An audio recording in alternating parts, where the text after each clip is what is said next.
Wow, feels a bit strange to say welcome everyone, but like I'm the host, I'm just a guest. So, but anyway, I'm very happy to see all of you here. So so maybe we start with just a moment of reflection for ourselves, and try to come in a moment, so we forget the past, forget the next moment, we forget our worries.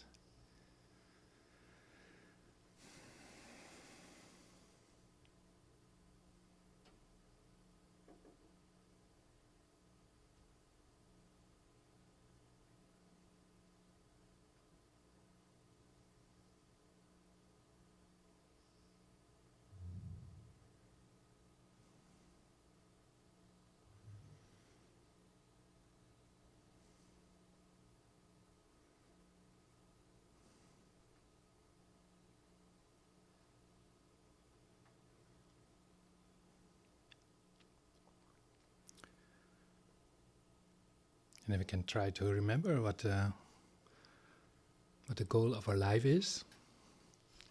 The majority of you are Dharma practitioners. We just had some chats. So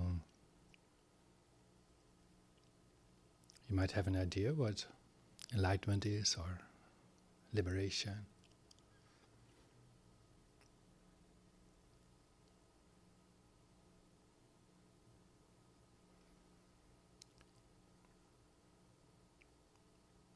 You might have heard about bodhicitta, that we want to use our life for the benefit of all sentient beings, that we want to develop our mind to its utter potential.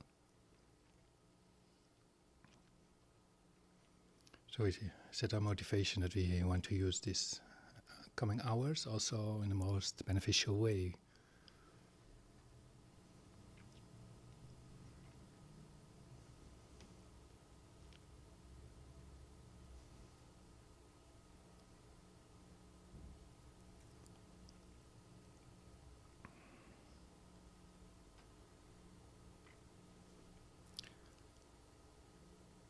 We can visualize that the Buddha is with us, or our Lama or Guru is with us.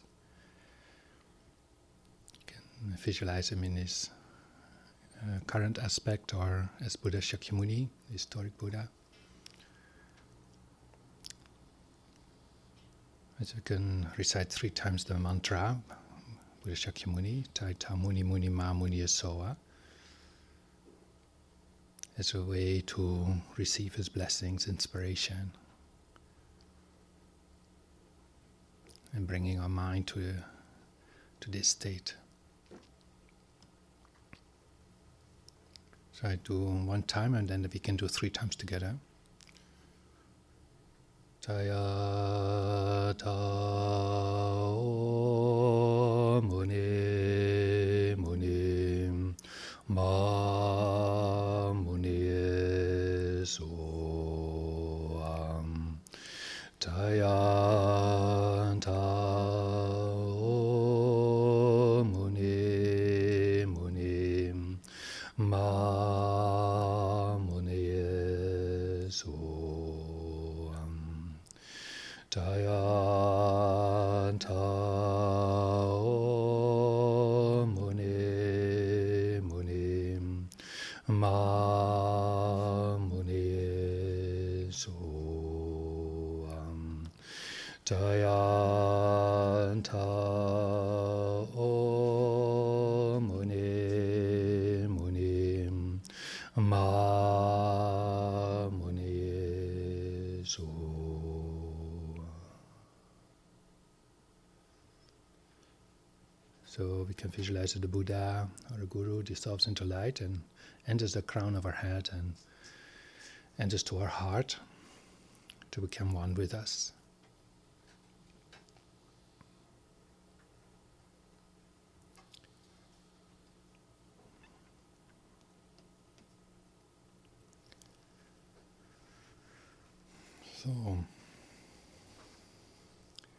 So first of all, we would like to thank the organizers and the board, the director, SPC, for having us here. And you were the first ones who invited us to come from Europe to your center. So we're very happy that we have this opportunity to learn you a little bit and that you learn us a little bit. So yeah. So first I will start with a small Dharma talk a little bit with about meaningful life. So when you have questions, you just ask. I don't mind to be so much to be interrupted. It's also a journey of common discovery, like what is a meaningful life.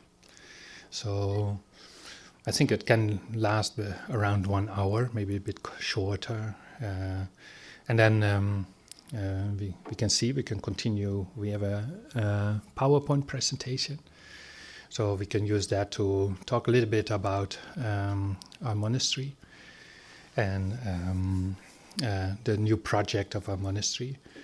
And we are here because Lama Zopa Rinpoche set us to go to the United States. So we follow Lama Zopa Rinpoche, so here we are. We don't think 10 times. So, yes. Anyway, so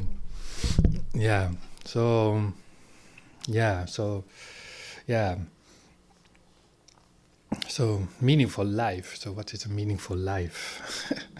So,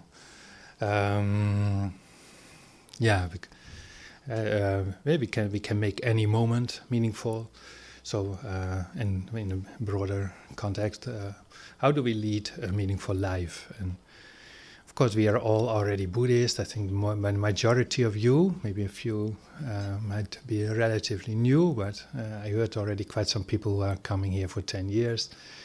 So, so I think for the most of us, we have something like, practicing Dharma, that is a meaningful life. So, so then the question comes, what is practicing Dharma, So, and then it starts already to get a little bit more difficult, like what is practicing Dharma? So,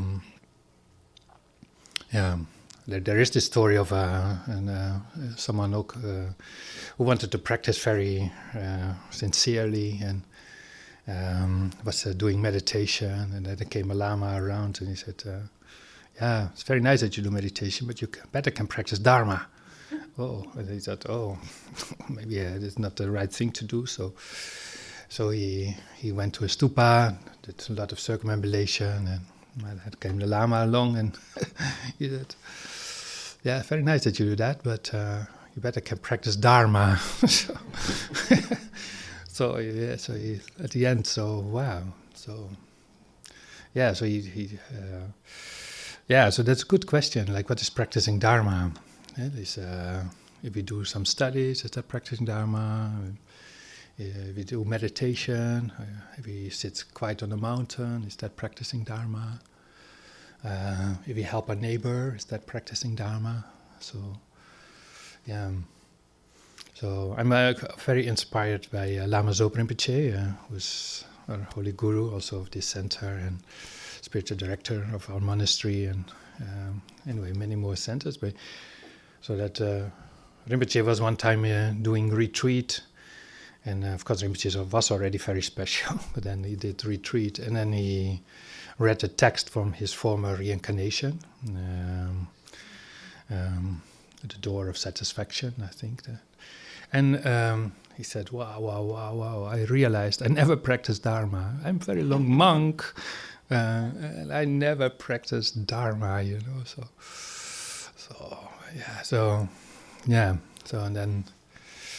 we do a lot of activities, and we try to practice Dharma. But when is it Dharma, So anyone of you has an answer? What is practicing Dharma? So Rinpoche then continued to say, actually, you know, I practiced also a lot the 8 worldly concerns. So when we do whatever we in Buddhism, it's less important exactly what you do, but more with what mindset we do. What is the guiding stream of consciousness? What is our what drives us? What is our motivation? So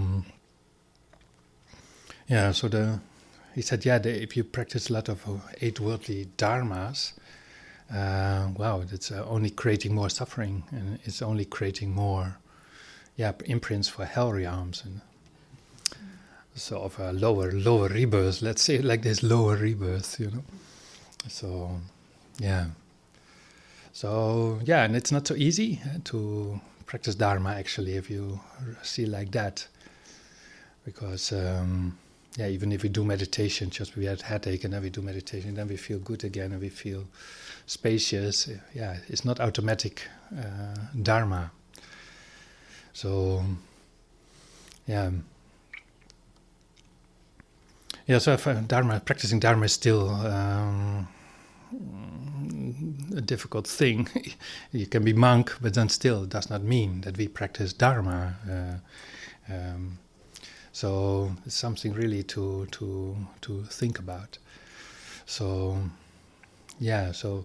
like if you become at one point you read something about Buddhism, and then you read about the Four Noble Truths, and then you think, well, you take refuge, Buddha, Dharma, Sangha.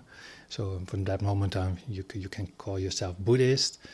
So we can take some vows, like not killing, not lying, no sexual misconduct. So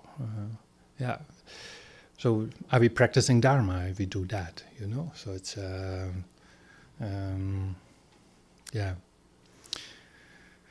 So like when I look at my life before I practiced, when I practiced Dharma, when I came to the Dharma, when I tried to practice Dharma, I was raised Christian. So we learned also a lot about not killing. We had the 10 commandments: no killing, no lying, no sexual misconduct. We're all included.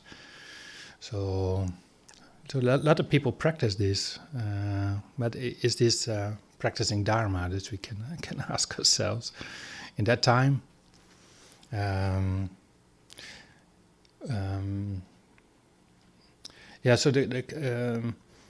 so that many people who follow certain rules or refrain from it, maybe because of outside, they are afraid to be punished in their system.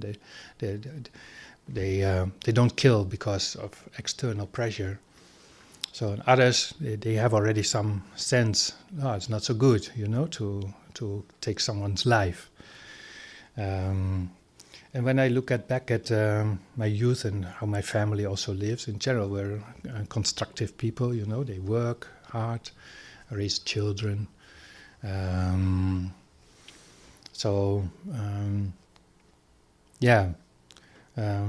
Is this virtue? Is it?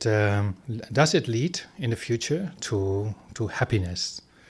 So there's quite some questions which can come up with when you're reflecting on practicing Dharma.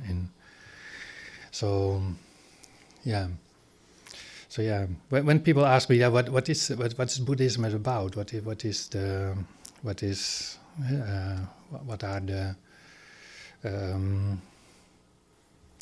core of Buddhism? And then there's this short quote: avoid negative actions. Do not commit any non-virtuous actions. Create only virtuous actions. Subdue your mind. And these are the teachings of the Buddha. So there's these 3 elements kind of in it.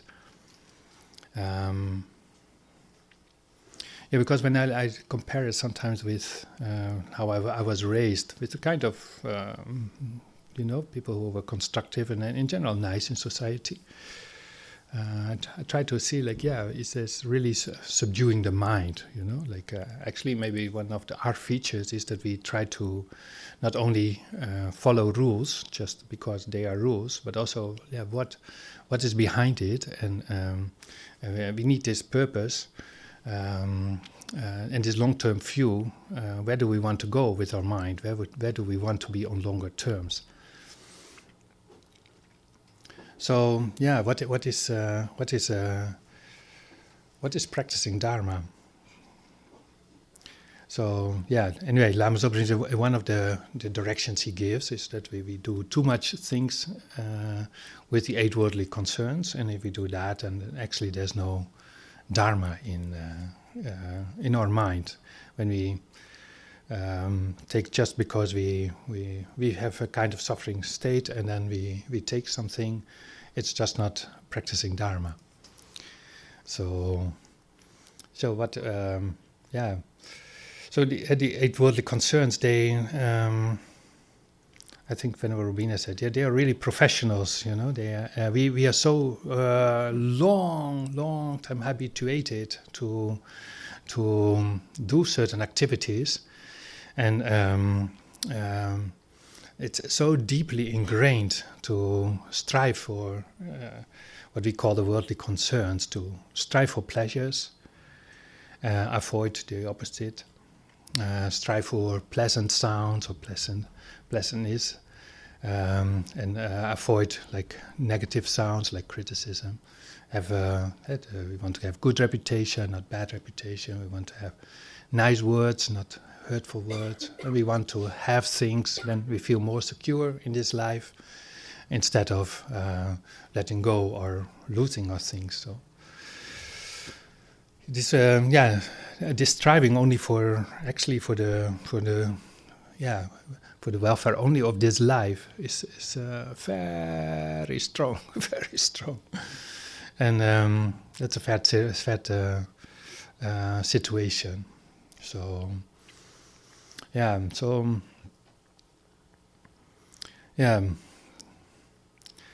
because it's sad, because we want happiness, but at any moment we do that, we are under influence of these powers. It's just not effective. It's not. We will not reach our higher goals. Because with it, like not practicing Dharma, comes practicing Dharma is that we do everything with the motivation. May I reach this very big state of happiness. And the goal of our life, also His Holiness says, is to find happiness. That's the goal of our life.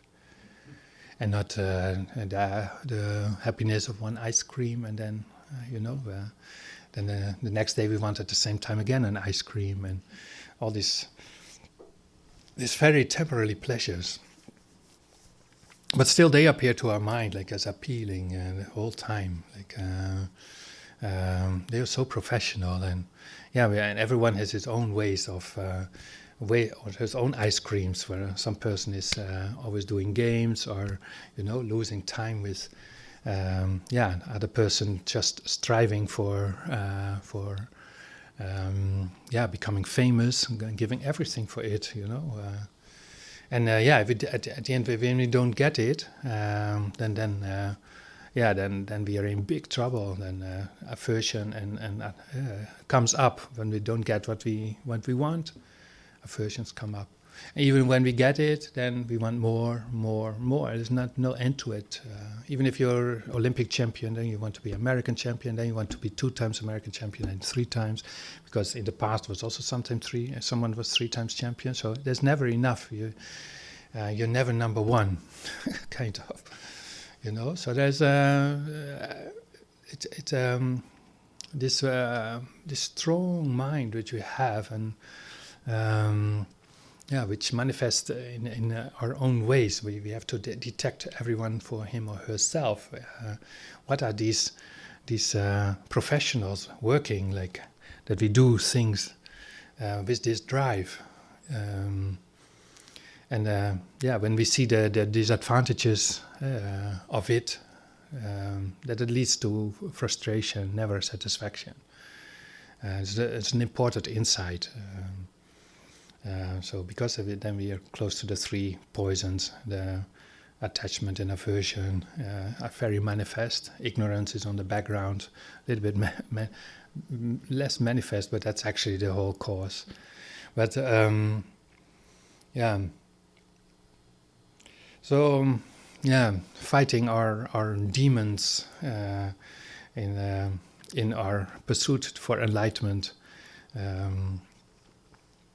is something very worthwhile. If we do really kind of like a scientist research, how do we spend our life? Or like if you analyze sometimes at the end of the day, like how did I spend my life? Was this all Dharma? And what could actually have skipped?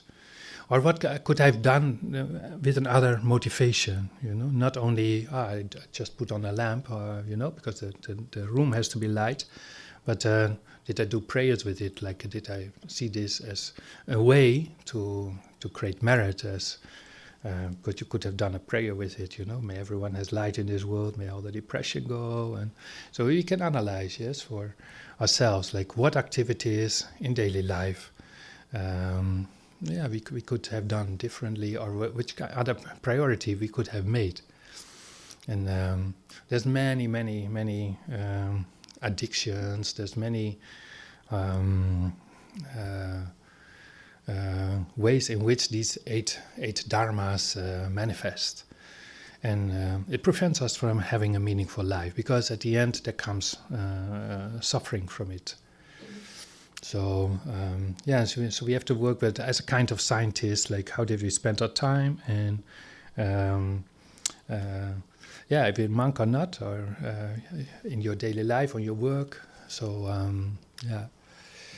and sometimes it's obvious that we hit our nose when we become very angry or very jealous or very depressed. Then we know somehow, like, this must have come from I was most likely working with really worldly motivation.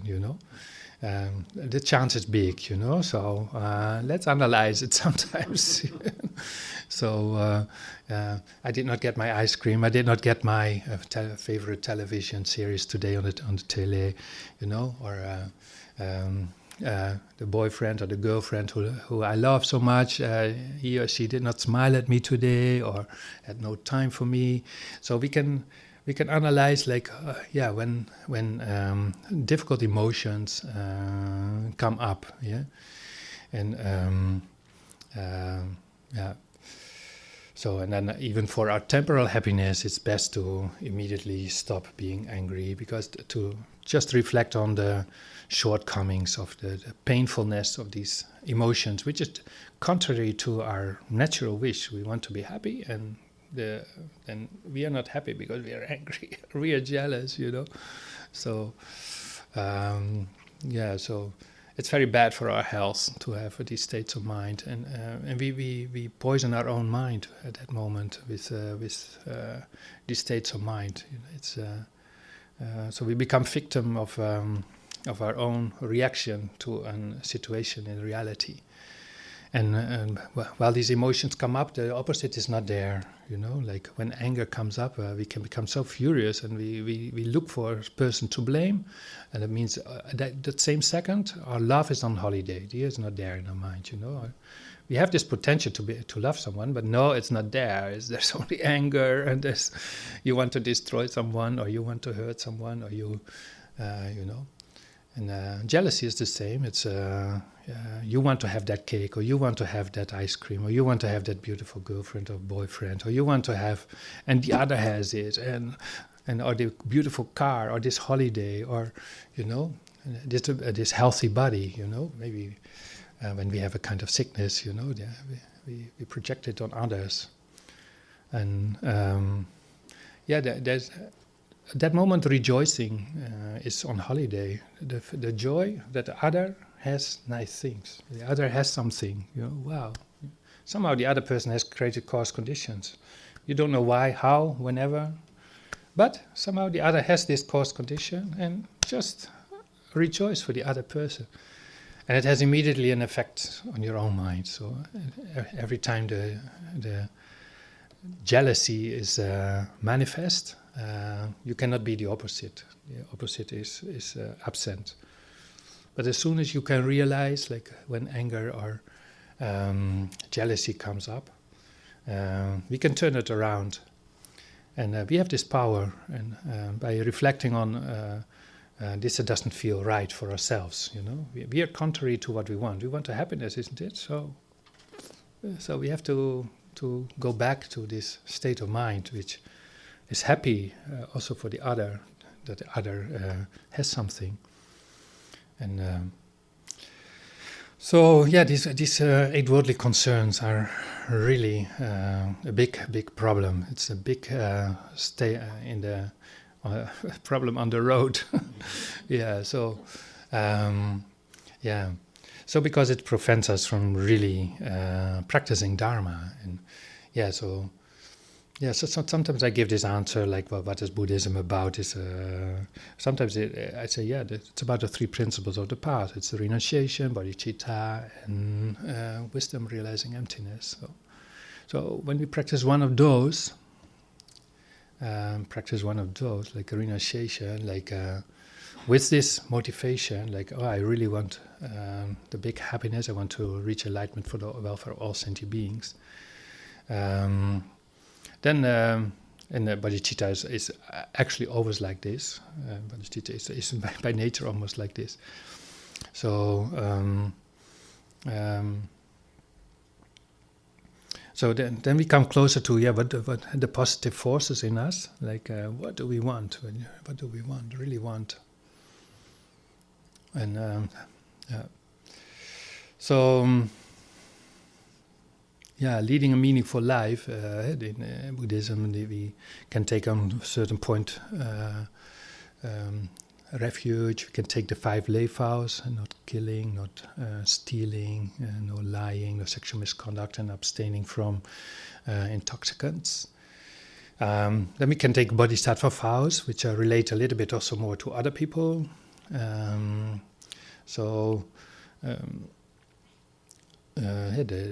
Also, like you don't try to praise yourself and belittle others. These kind of vows. Also, not belittling other traditions or seeing. So there's way of going forward and establishing a base of way of life, which has a lot of advantages. And on short terms. That makes our mind easier functioning. Actually, we get quicker what we want, even if we don't want it anymore. Then still things come because we have this very positive attitude towards others. We have this. We increase our love, compassion. We abstain ourselves from all these worldly engagements.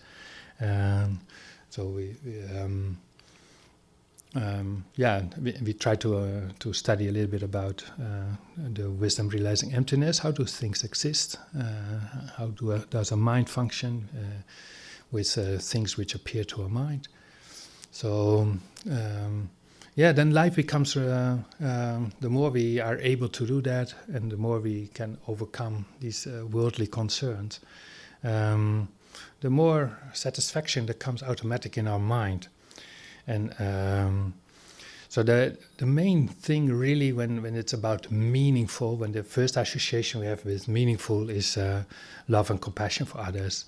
When we do things for others, many times actually when we really analyze our mind, when we do things for others, the joy is actually often bigger even than doing things for yourself.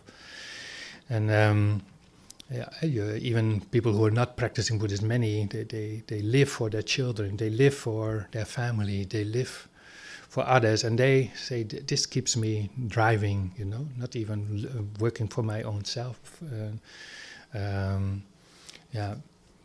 So this is when we want to lead a really meaningful life. One of the first things the first step is to really analyze like the 3 types of beings we have around us. Like there's people we love very quickly, But mainly it's about, again, about the eight worldly concerns. Some people say nice words to us, they give us, or protect us. Then we say we love them, like our father, mother, and the people, who say pleasant things to us, so we call them friends. And so that's these three categories. Then there's a whole category of neutral, and then there's the category of we call enemies, because they took our things which belong to us, and we didn't want to let go of it. And then people who scold us or have bullied us, or so then this is the category enemies. So with a worldly motivation, this comes very quickly up. So this is one of the things we have to overcome by seeing that especially the impermanence of the situation. So we are all, in general, we are a little bit older. So then we have already maybe some experience that people who were friends earlier in our life, we would hardly recognize them. If we would meet them here, San Francisco on the street, we might not even recognize them anymore because they changed. And so that would happen to me at least. And so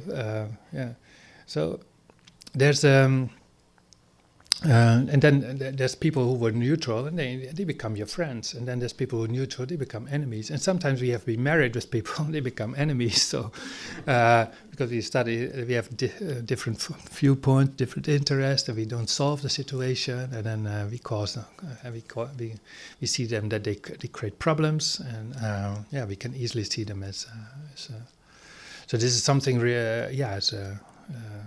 really to reflect on and see, like when this appears so strong in our mind, there's the eight worldly concerns again, they are connected, they are family, so this we have with a meditation on this impermanence of these three groups. It's very helpful to see, analyze our own life and see which people have gone from one point to the other. Almost all our friends were before neutral, and they became later our friends, So even on the preschool, they were maybe for half a year neutral, and then they slowly became friends. And maybe we stayed for the rest of our lives friends, But then also some people we lost, and then so this is it's a theater. Who is our friends and neutral, and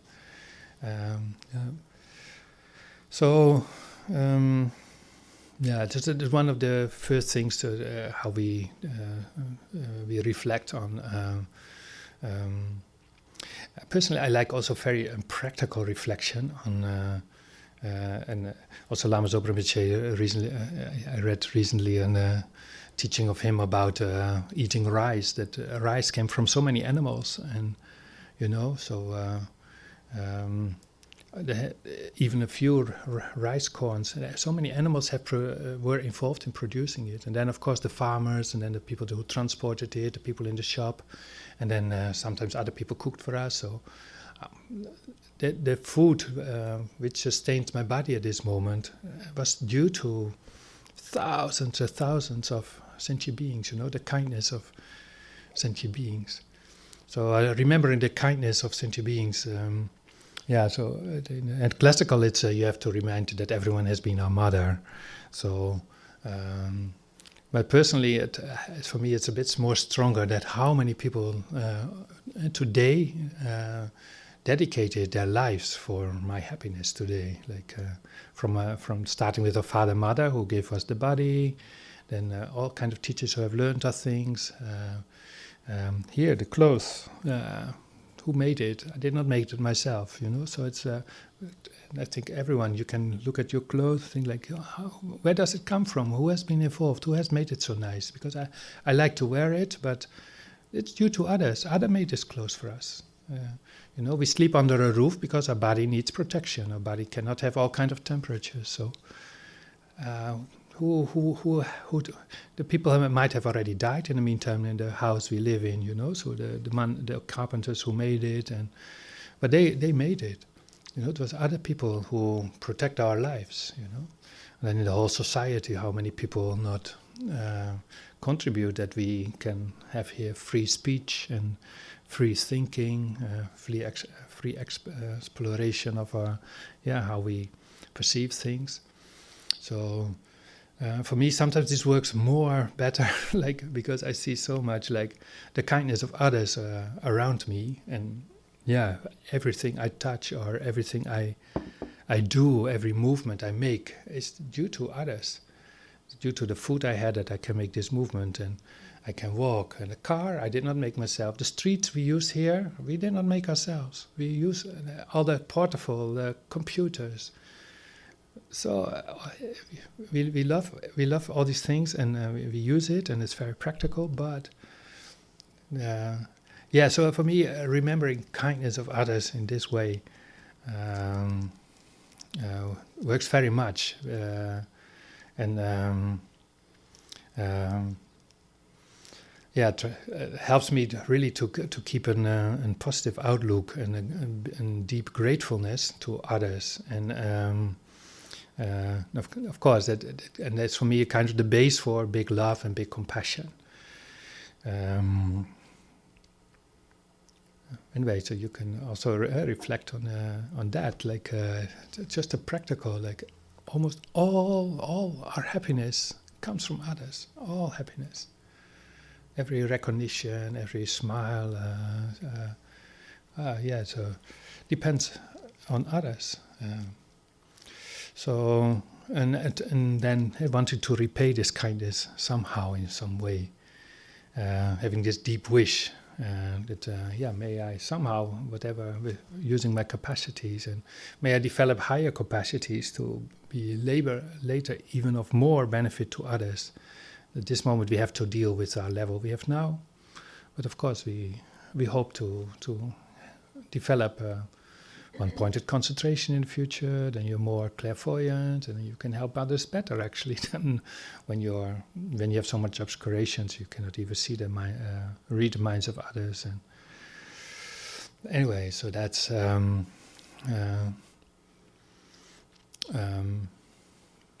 developing this big wish to help others, and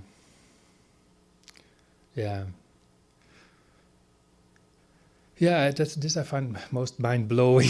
Always of course, like wisdom realizing emptiness. I see the point. We have to be with two legs on the ground. Like, how do things exist? And we have to analyze reality. It's the mother of going out of samsara. It's the mother of a free mind. So we have to study wisdom realizing emptiness. I don't dare to teach about wisdom realizing emptiness. I find it so profound topic, and of course, like I think Yalchen, he studied much more. He can explain it also much better. I really don't know what I'm talking about when it's about emptiness. I still feel like, wow, this is really great. Yeah, but it's important to think about it and to get slowly an idea, like the emptiness of phenomena, emptiness even of our own mind, and how everything is labeled. You know, how everything we think it's existing, but it's labeled. And yeah, the only teaching I remember always so very vividly is when I was one time in Institute Vajrayogini, which is not so far from Nalanda, and then Lama Zopa Rinpoche was there, and he explained the letter Z from the last letter of the alphabet, Z. So it's actually Z is one line, two lines, three lines. Yeah. So there's these three letters, three lines, and we all say, oh yeah, there's the Z, there's the Z, you know. So, but if you really look what's there, it's three lines down and letter and a bit there and in there. You know, you should not even do it differently, otherwise it's not a Z anymore. So but it's still three lines in a certain shape. And very long ago, some people have thought like, oh, this we call Z, you know. So then you are on school and you see this on the board. When you're 5 years old, you go to school and you see these lines, but you don't see a Z yet, you know. And then the teacher and your mother tells you, yeah, that's the Z, you know, this, dang. Then you see a Z, you know. So, then you start to believe, yeah, I see now a Z, you know. Before you did not see, you saw a base, and now and suddenly you see a Z. So there's these two things. There's a kind of base. There is something, and then bang, there's a mind, and this is one Z. Anyway, I find I cannot explain emptiness, but I find just thinking of some elements of here and there, like how our mind functions and labels things very quickly. So like,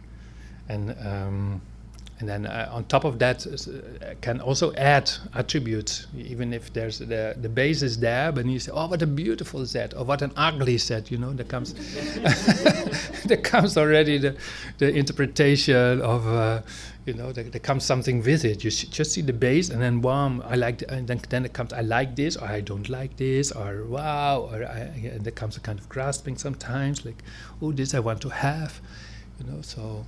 It's very interesting how our mind functions. So, anyway, I'm very sorry you have not a good karma to get really emptiness teachings. But I think it's part of making your life meaningful. I have to say something about it. So, it's So, So how our mind creates its own world, like and by labeling everything and. And even labeling your own mind, like who the I is, who my mind is. So also there's a kind of there's an experience, there's an openness, and then wow, if you want to see that as concrete inherent, this mind, this I. We're pretty mixed up sometimes, really. Like, anyway, I'm still very mixed up. So it's, I feel like like some schoolboy who likes basketball, and then the father has made something on the wall, and then you throw all the balls in, and you think like, I want to become a professional basketball player, and then you go to a profession, and of course then you go to a club where there's good trainers, and because you need a good trainer, you want to become professional, you want to be, you think you want to be. And then, so you go to a very good club, and then you learn that actually you're still that there's so much to learn, and that you're really not so talented. You can at home you go everything you go in, but then the dynamic of the game, and you're maybe not so very talented. So I feel a little bit like that, like okay, I became monk, but that doesn't mean that I'm so brilliant, So So there's some notes on what is leading a meaningful life. Is on a theoretical level, we need to kind of have this understanding a little bit. What is renunciation? What is bodhicitta? What is the wisdom realizing emptiness? And when we infuse slowly our mind with it, we can make any daily practice, any daily activity, we can transform into Dharma. From cooking, you can cook just because you have to, or not with a loving mind, or you can really cook like, I cook today for 2 or 3 people, or even for yourself, and I hope everyone has a nice meal with it, So we can make almost any daily activity. We can give meaning to it. We have to run to the bakery, and then we can think like, I'm going to walk to enlightenment. I want to make even this walk meaningful. And if you know a little bit about Tantra and how to visualize certain mantras like Om Mani Padme Hum, and make compassion while you do. When you go to the bakery, then you make your mind very meaningful, and it's part of your spiritual journey.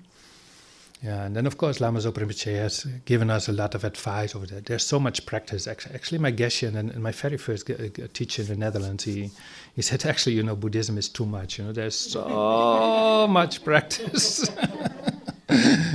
So you have to select a little bit because you cannot do everything. There's so many pujas, many pujas, and there's many protective practices.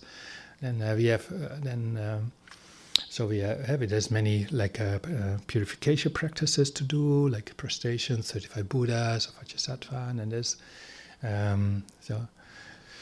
My favorite is in the morning, what Dharma Upanishad wants us to do, going through the Lamrim, step by step, do some verses, reflect on the Lamrim, and have this as motivation for the rest of the day.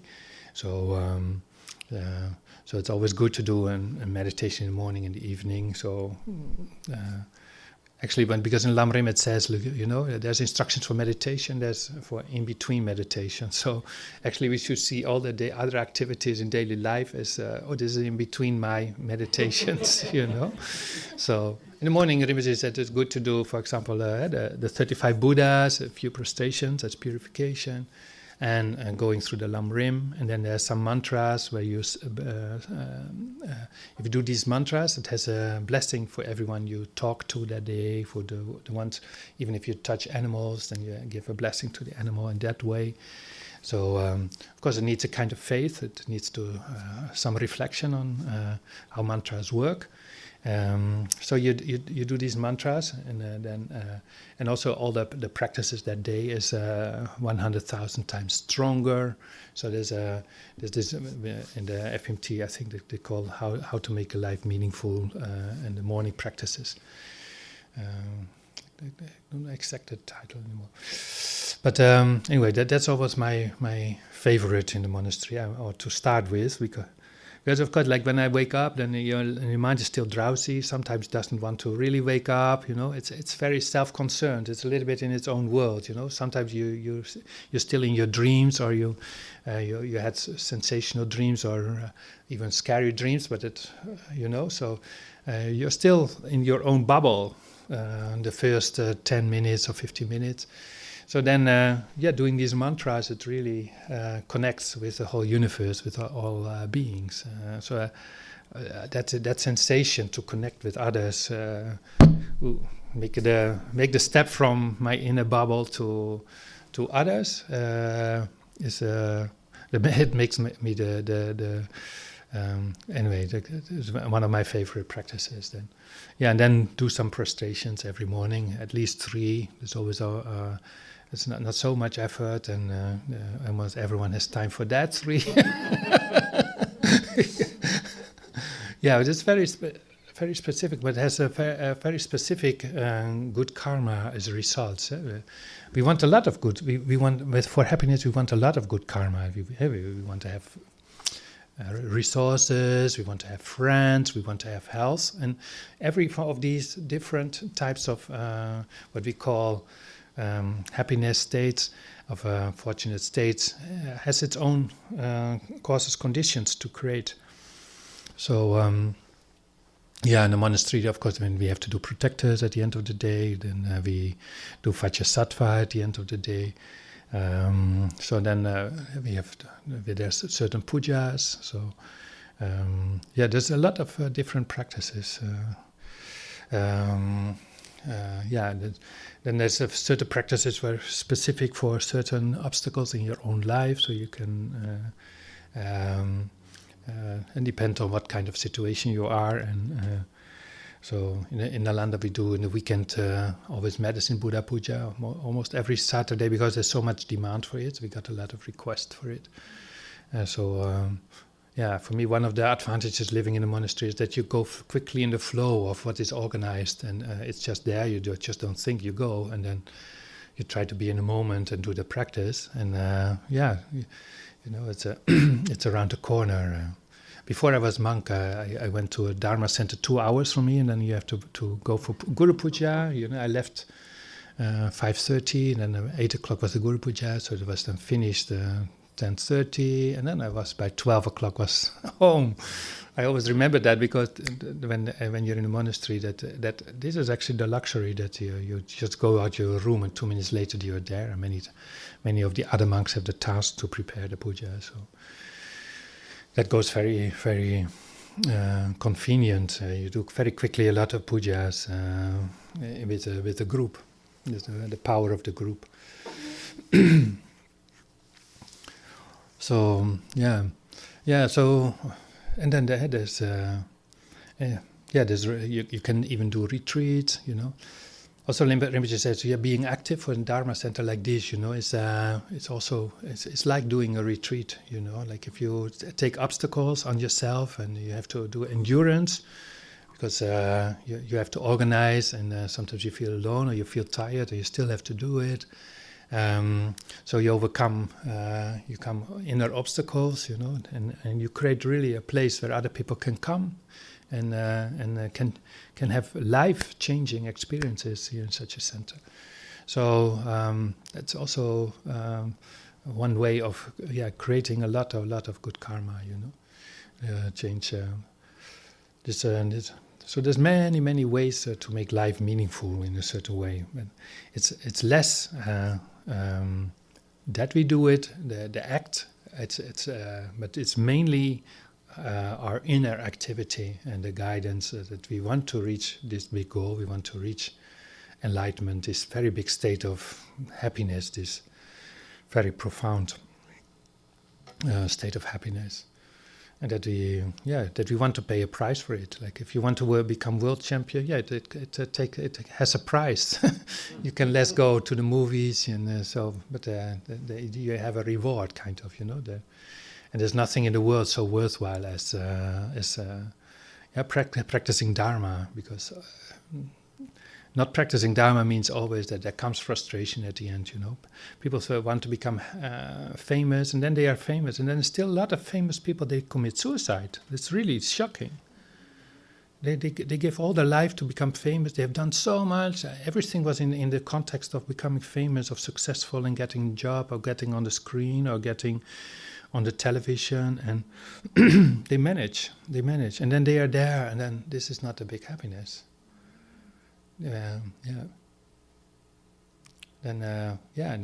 So like Argeshe, he was invited to teach a few times in Monaco, which is the richest city of Europe. Monaco is a little state.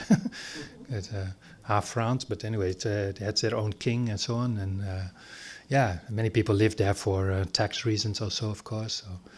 But Geshe said, all these people have the same problem as others, Then they are rich, and then they complain that they have to pay for a garage a few thousand euros because they have 5 Rolls Royces, and it's so expensive. To pay rent.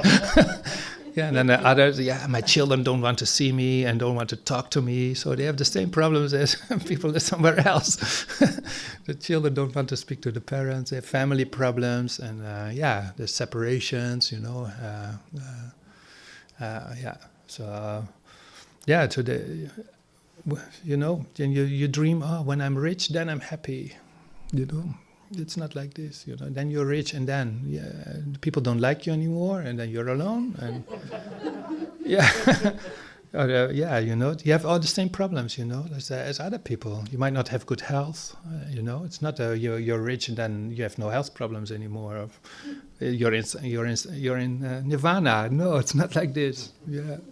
And then, there's this mind who always wants more, because it's a kind of train. It's a habit to think in a certain way, and you cannot stop if you get it. Then it comes, you want more. You want the next day it again, or there's a kind of addictive side in this way of thinking. So what comes then? Depression. There comes depression. Life is nothing like what this world life was, because they look kind of in the wrong direction for the solution. And the society is full of examples, from famous people to see just around the corner.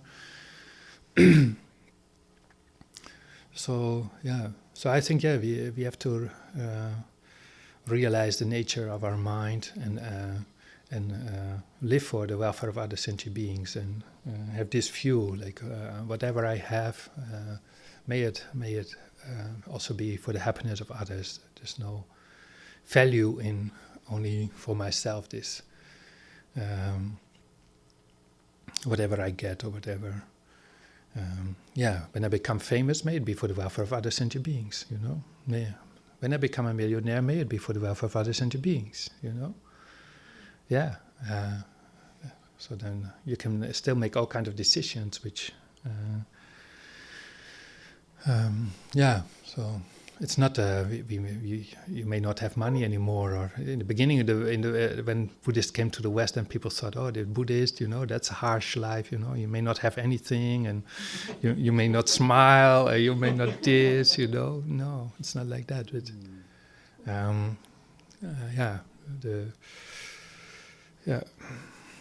Anyway, I also would be happy if there's some questions or something. It's now about almost 8, so we will turn a little bit towards the presentation of monastery. Then you can see what is meaningful in our presentation, and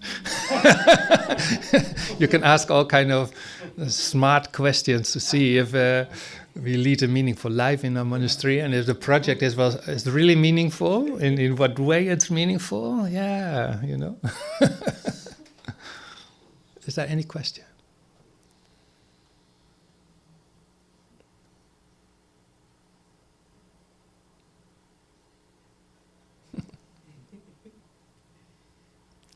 Is everyone shy? I didn't expect here so much shy people. Anyway, it's good. So anyway, I leave it like this. There's so much more to say, but yeah. I do have a question. Thank you. Teachings on 8 worldly dharmas. Do you know many off the top of your head? I've actually been looking over the years for texts that discuss specifically 8 worldly dharmas, and I'm wondering, I haven't found very many. Okay. And so I was wondering if you had any suggestions. It's okay if you don't. But yeah, I heard it in the beginning of the Kopan courses. It was one of the favorite subjects of of Lama Zopa Rinpoche, that he could teach days and days of the 8 worldly concerns. And he said, that was the I think the ice cream, and then there was then the, how do you call it? And the cherry was then the hell realms. what comes from the hell realms? Because all these worldly concerns leads to that, and so then he could talk for days about this was the cherry of the pudding, they say, something like. So I know the Lama Zopa Rinpoche taught a lot about it, and that was partly based on Pabonka Rinpoche. I heard. Taught quite somewhat about it, but outside that, they make a book of Lama Zopa Rinpoche's teaching, probably from Kopan. It's called How to Practice Dharma, and it's really you will never find more information about it. Yes, yeah. Awesome. How to Practice Dharma is it really? But in a few of these very small books, which are already published by Lama Yeshe Wisdom Archive, and there is already quite some about 8 worldly concerns. I think one of these booklets is already, but I think there comes a bigger one with more collected teachings about the same topic. Yeah. But it's Lama Zopa Rinpoche is specialist in this topic, so yeah.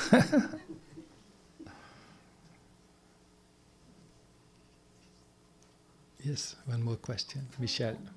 Thank you. So I went to Beth's meditation talk, and she told me that basically every time you open the door for all sentient beings, and how to create that kind of energy. And I find that when I do something obviously for someone else, there's energy. But when I do it imagining that, let's say I open a door, I turn on a light for all sentient beings, I don't really feel it.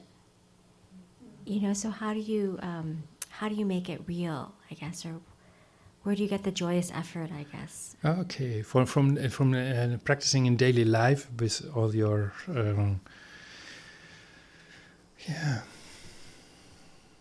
how do you feel it? Yeah, so if you say I open now the door, maybe that's a bit ambitious at this moment, we have not always this level, So, but if you say I want to, in the future, I want to develop more qualities, and then I want to open the door for all sentient beings, then it becomes, at least would come closer to my heart. It's more realistic. I still have to develop so many qualities before it's really that I can guide people to enlightenment. this moment I can a bit share, like what is my experience, what did I hear. I can repeat here and there some words from Lama Zopa Rinpoche of His Holiness, or our teachers in Nalanda. Yeah, but not bring really people to enlightenment. So maybe this helps to say, like, in the future I want to bring all people to enlightenment. I want to develop my own qualities so that I can open doors for all sentient beings in the future. Yeah. Maybe I would tomorrow I will think about your question, and then I have better answers. But then you're not there anymore.